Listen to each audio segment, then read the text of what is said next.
Bonjour et bienvenue à tous sur Football pour un format de vidéo inédit. Au programme aujourd'hui, un débriefing de la première partie de saison de l'OL. Après 17 matchs joués en Ligue 1, l'OL est bel et bien leader, et oui, et même si c'était pas gagné début octobre, faut bien avouer que le club est parvenu à faire une superbe remontée au classement.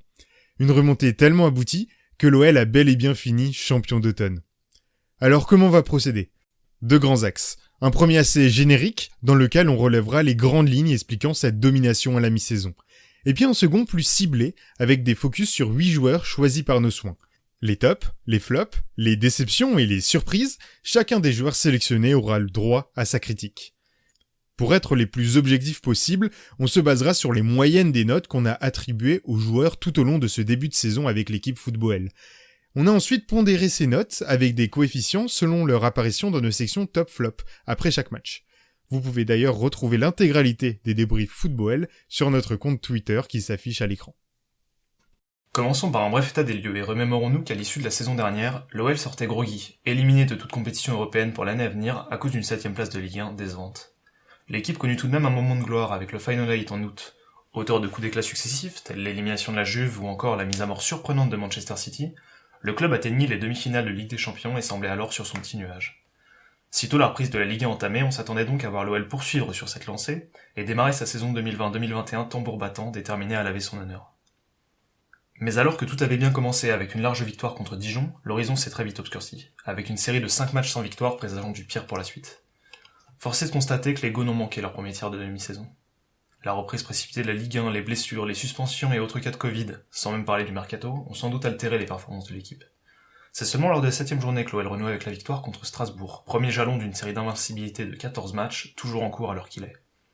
Mais si l'OL gagne davantage, il n'en est pas pour autant dominateur sur le terrain, et il faut attendre la 12ème journée de Ligue 1 et la victoire face à Reims pour remarquer une nette amélioration du jeu lyonnais.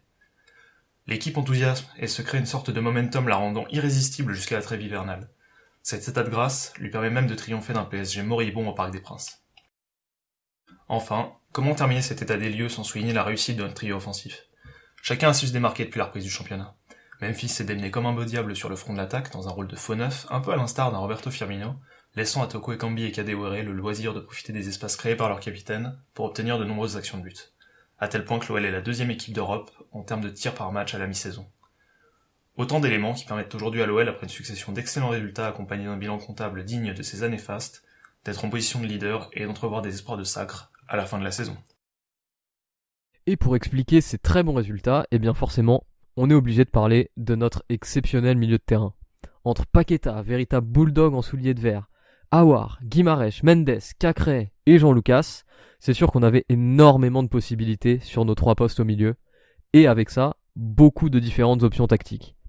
Le point sur lequel je voudrais appuyer encore plus, c'est sur la complémentarité qu'on a su trouver entre tous les différents profils dont on dispose dans ce milieu. La créativité, on a. Le sérieux défensif, on a. La grinta, la vista, on a. Et enfin, le raffinement technique, eh bien, on l'a aussi. Que dire de plus de notre milieu de terrain, si ce n'est que c'est, et qui plus est assez incontestablement, le meilleur milieu de Ligue 1, en tout cas sur cette première moitié de saison. On peut même aller jusqu'à dire que c'est probablement LA marque de fabrique principale de la réussite de l'OL sur cette première partie. Et au passage, un gros big up à Juninho, car le milieu, eh bien, ça a été géré à 100% par lui.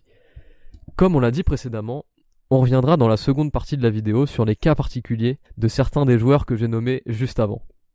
Par contre, ce qu'on peut déjà dire, c'est que le réveil tardif, mais enfin présent de Thiago Mendes, combiné aux 2 recrues brésiliennes, Bruno Guimarães et Lucas Paqueta, sont clairement venus dynamiser l'entrejeu lyonnais. D'ailleurs, c'est même tragique de voir qu'un joueur du talent de Maxence Cacré n'a pas sa place de titulaire. Et pourtant, ça semble au final assez logique, tant la concurrence est énorme au milieu de terrain.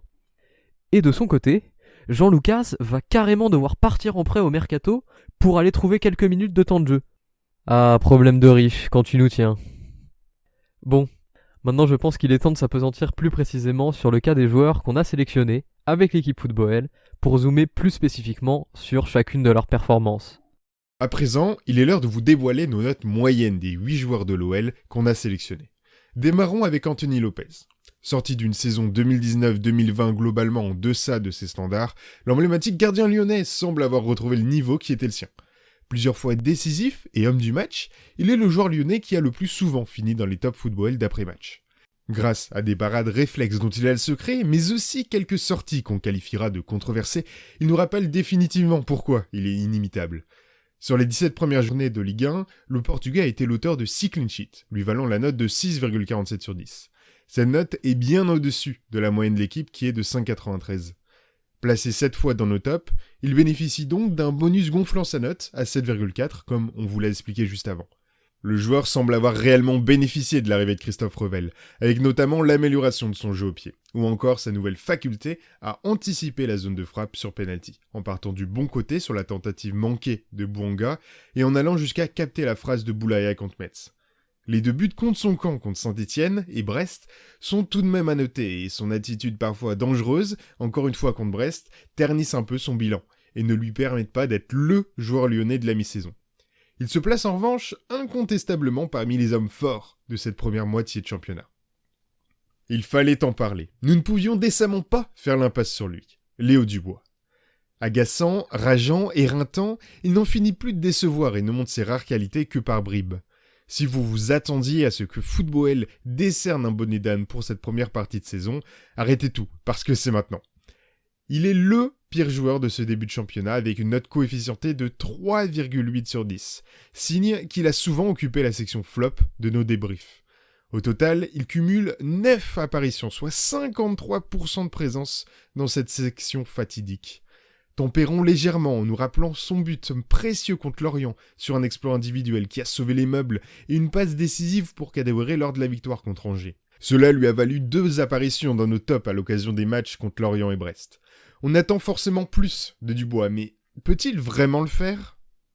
De l'autre côté du terrain, un autre latéral au bilan au mieux en demi-teinte mérite notre attention. Maxwell Cornet.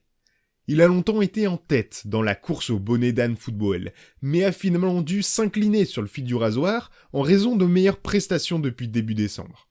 Avec la note coefficientée de 4,1 sur 10, il figure tout de même parmi les moins bons de ce début de championnat, et est, avec Dembélé, le seul Lyonnais à n'avoir jamais figuré parmi nos tops d'après-match. Dans le cadre d'un bricolage tactique au poste de latéral gauche, il a été repositionné alors même que c'est un buteur de formation. Et bien évidemment, il lui a fallu du temps pour acquérir les bases défensives de ce nouveau rôle, tout en n'apportant que trop peu offensivement. Il est d'ailleurs surprenant de constater que Léo Dubois joue en moyenne plus haut que lui sur le terrain. Hormis 2 passes décisives pour Kadewere effectuées contre Saint-Étienne, son bilan à la mi-saison est plutôt maigre. Toutefois, on remarque une évolution positive de ses notes sur les dernières prestations. À l'heure actuelle, la concurrence au poste de latéral gauche ne se démarque pas suffisamment pour lui prendre sa place de titulaire. Petite pause dans les notations des joueurs pour vous dire que, si le contenu vous plaît, n'hésitez surtout pas à laisser votre meilleur pouce bleu et à rejoindre la team Football en cliquant sur le bouton s'abonner juste en dessous de la vidéo. Ça coûte rien, mais c'est vraiment super important pour nous. On fait d'ailleurs plein d'autres contenus autour de l'Olympique Lyonnais, comme des lives juste après chaque match sur notre chaîne Twitch, des débriefs en format écrit et stylisé que vous retrouvez sur Twitter à 21h dès chaque lendemain de rencontre impliquant l'OL. Sans oublier des best-of de live, postés juste ici sur notre chaîne YouTube 2 jours après le match à 20h30. Tous les liens sont dans la description et on vous attend nombreux, j'espère, pour la suite du projet. Passons maintenant au milieu de terrain avec le revenant de l'année, Thiago Mendes. Avec une note moyenne de 6,55 sur 10 et une note coefficientée de 7 sur 10, il fait partie du top 5 des meilleurs joueurs lyonnais de cette mi-saison. Et il est même le seul joueur de l'OL à n'avoir jamais fait partie de nos flops d'après-match. En plus de cela, il n'a jamais obtenu une note inférieure à 6 sur 10, hormis contre Monaco. Sa première saison au club avait été très difficile, avec un niveau décevant et quelques controverses extrasportives, mais l'ancien Lillois semble avoir définitivement retrouvé ses lettres de noblesse cette année. Il rayonne dans son jeu de passe et réussit quelques interceptions et tacles peu remarqués, mais souvent très appréciables. Il détonne vis-à-vis de ses coéquipiers, bien plus expressifs que lui balle au pied. Pourtant, la sentinelle du milieu de terrain est devenue un homme clé de Rudy Garcia, n'hésitant pas à parfois se passer de Bruno Guimaraes, désormais nouvelle coqueluche des supporters, pour l'aligner devant la défense. Poursuivons avec un deuxième milieu, et pas le plus discret cette fois-ci, Lucas Paqueta. Avec une note boostée à 7,6 sur 10 grâce à de nombreuses apparitions parmi nos tops, il est la révélation de ce début de championnat. C'est ainsi qu'il termine tout naturellement premier du classement football de la mi-saison. Arrivé comme un flop de l'AC Milan, on lui a trouvé une place dans le 11 en repassant à 3 milieux de terrain juste avant sa première titularisation. Depuis, il n'est plus sorti de l'équipe. Omniprésent dans le jeu offensif, en se comportant comme un véritable box-to-box, il distille également énormément de passes vers l'avant. Défensivement, c'est un bagarreur. le Brésilien avale les kilomètres, ne ménage pas ses efforts et se donne corps et âme pour l'équipe. Au fil des matchs, il a su démontrer sa complémentarité aux côtés d'un Thiago Mendes plus lent et plus reculé sur le terrain. Récompensé de son premier but face à Nice, sa montée en puissance donne du baume au cœur aux supporters. Terminons les milieux de terrain avec un joueur au bilan plus mitigé, Oussem Aouar. Avec la note finale de 5,7 sur 10, c'est une mi-saison contrastée et légèrement rageante pour Aouar tant on le sait capable de grandes choses. Si son talent est incontestable, le jeune espoir a pourtant eu du mal à tenir le rythme sur ce début de saison.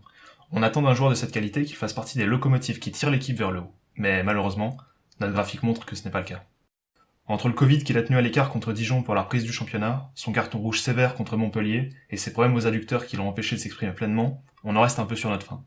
En revanche, son attitude parfois nonchalante associée à une certaine désinvolture dans le jeu sans ballon lui sont clairement imputables. On ne sait plus trop sur quel pied danser avec lui. Il est vrai sans doute que le mercato ne l'a pas aidé psychologiquement. Mais malgré tout, il reste avec 3 buts et 3 passes décisives, le 4e joueur lyonnais le plus impliqué sur des actions de but. Sa dernière sortie contre Nantes était d'ailleurs très bonne, et s'il capitalise sur ce regain de forme, il pourrait peut-être enfin réussir à intégrer l'équipe de France pour l'Euro 2021. Nous en avons fini avec les milieux de terrain, et pouvons maintenant passer aux 2 joueurs de notre ligne d'attaque que nous avons choisi d'étudier. Commençons donc par Karl Toko Ekambi. L'attaquant camerounais a vu son option d'achat être levée par l'Olympique lyonnais durant l'été. Et le moins que l'on puisse dire, c'est que ça a créé pas mal de remous, notamment chez les supporters. Et pourtant, au final, il est actuellement le meilleur buteur lyonnais avec 9 buts, et en plus de ça, un passeur performant avec aussi 4 passes décisives. Apparu 4 fois dans nos tops et 3 fois dans nos flops, c'est une première moitié de saison en dents de scie pour Karl. Mais il faut bien dire qu'il a fini par mettre tout le monde d'accord dans son rôle d'ailier gauche. L'international camerounais a, au fur et à mesure, su s'adapter et jouer sur ses qualités principales. La projection, la contre-attaque, l'accélération et une adresse pour se mettre face au but sur son pied droit.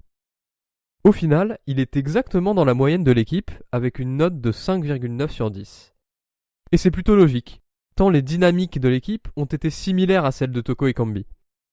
Des prestations au mieux moyennes en début de saison, suivies d'une spirale positive sur la seconde partie de ses premiers mois de Ligue 1. C'est donc un bilan contrasté, mais plutôt convaincant pour lui jusqu'ici. Et pour finir, et personnellement c'est une note que j'attendais tout particulièrement, passons au cas de Tino Kadewere. Il est 4e selon le ranking coefficienté effectué par nos soins sur cette première moitié de saison. Il était plutôt destiné à ne jouer que dans la rotation de l'effectif, mais il a fini par s'imposer en tant qu'ailier droit titulaire alors que ce n'est même pas son poste.